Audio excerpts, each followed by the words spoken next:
a lot of times I think as Christians we think about our personal relationship with God, but we never think about, or sometimes we forget to think about, our relationship with other people. Our faith is not a privatized faith. Our faith is a faith that lives in community. So we all have an obligation and responsibility to learn, even if it doesn't particularly apply to our particular life stage. So, as we go on, I'd like for us to think about it in that way. Last week, Pastor Fred mentioned that in relationships, we often look for the perfect partner, but that it simply will not happen because no perfect partner exists. And it reminded me of a cartoon that I saw a long time ago, BC.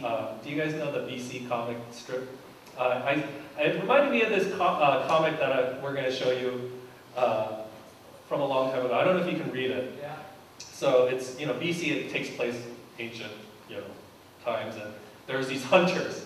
They're out looking for, to kill something, and they say, the pickings are slim this year, and then you got the female antelope or whatever it is, gazelle saying, tell me about it, right? And you got all these male antelope or deer just kind of walking around. And it's kind of funny as you think about it, right? And it's trying to say something that, and I'm going to talk a little bit about it more later, but it reminds us that we're not going to find the perfect thing out there. Many single people can get so focused on quote-unquote getting married that it puts us in a place that I don't think is helpful in order to get married. We focus so much on getting married that two things happen. And I want to talk about the first thing briefly. First of all, when we are intensely focused on getting married, marriage becomes a mission to accomplish. That's the first thing that happens. Marriage becomes a mission to accomplish. And when I say this, in some ways I think it sounds exciting because it's like Mission Impossible. We want to go accomplish mission. It gives us a goal. We know how to get it. It means marriage is there's a goal. There's a task in mind. However, when we approach marriage in this way, I think there's a couple things that happen. First of all, it sets us up for disappointment. It creates an environment open for dissatisfaction. Because when marriage becomes just another thing in a series of things in life to accomplish and check off on a list of things, we will find that we are met with disappointment. Why? Because we have a checklist in life. Boyfriend, girlfriend. Husband or wife. After that, you get married and you have what? Kids. Then you look for a house. Then you have a career advancement. Then you have a bigger house because you have more kids. And it just keeps on going, list after checklist, and you keep on going. And it's no wonder that a lot of people face midlife crises because pretty soon you don't know what's next. Because we live life with a checklist of things that we have to accomplish, and that's human nature. But when we bring marriage into that realm of things, then it just becomes another thing to accomplish. When we're so focused on getting married, marriage becomes a mission.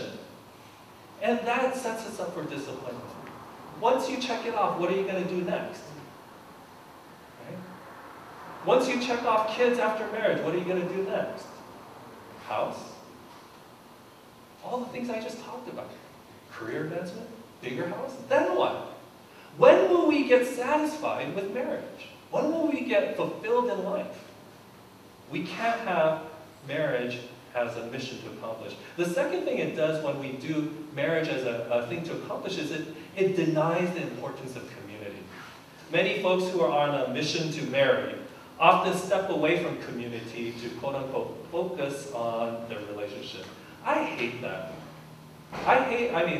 It's not because I'm jealous, okay? It's because I hate it when I see new couples saying, I'm going to focus on my relationship.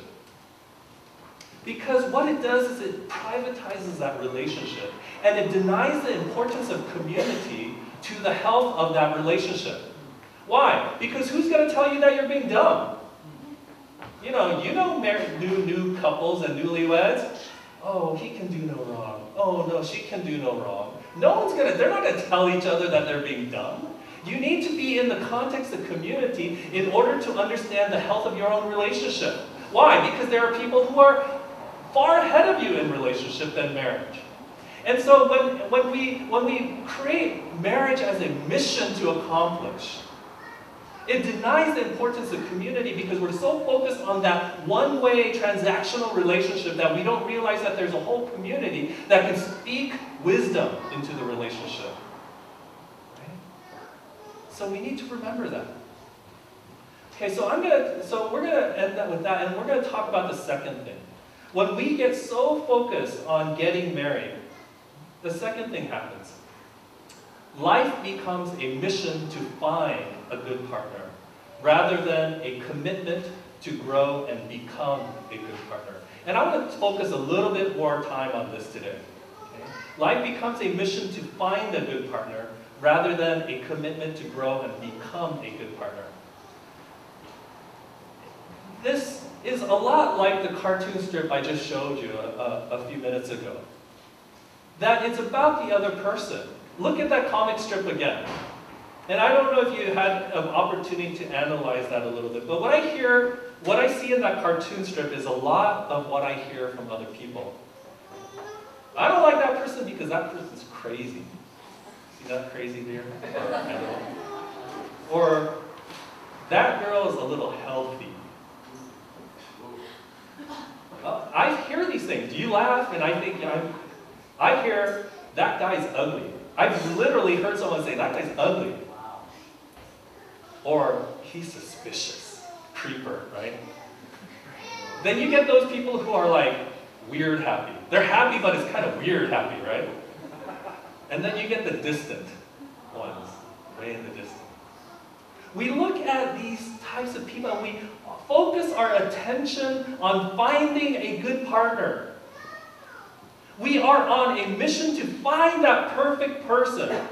But hear what Leo Tolstoy said, the celebrated Russian author that you guys may have read his books. He says, everybody thinks of changing humanity, but nobody thinks of changing himself. And I think what he's getting at is that it doesn't occur to us that this period in life, as we apply it to our subject for today, that this period in life, it doesn't occur to many of us that we are called to not go find that perfect person, but that this period in life is an opportunity to become the right person to marry. It's not about just the other person and how that person fits into us. But it's also about, are you the right person to marry? And I want to shift our thinking in that way. That we are, in this time, we need to be committed to grow and become a good partner. Not just looking for and finding the good partner. Another author, Ingrid Trobisch, who is a Christian author on relationships, who died a few years ago, she said this: the only thing more difficult than living alone is living with another person. And a lot of married people know that, right? And that is why the one who has learned to live alone is ready to get married. Let me read that again. The only thing more difficult than living alone is living with another person. And that is why the one who has learned to live alone is ready to get married. So, what Ingrid Trobisch is trying to say is that we have to be able to live within our own skin, in our own particular circumstance in life, in order to be able to live with another person. If you have all these issues in your life, if you have all these unfulfilled desires, a lot of times we can take that and project it onto our spouse or girlfriend or boyfriend and say, they're going to complete me. But the fact of the matter is that we have to be living in the fullness of God now. And Ingrid is not talking about being a loner, but about changing, growing, and becoming a good partner. The question is, how do we do that? And the Apostle Paul in the Bible, particularly in 1 Corinthians, you know that we talk about 1 Corinthians in a lot of weddings and things like that. We read that famous passage, and now these three things remain: faith, hope, and love.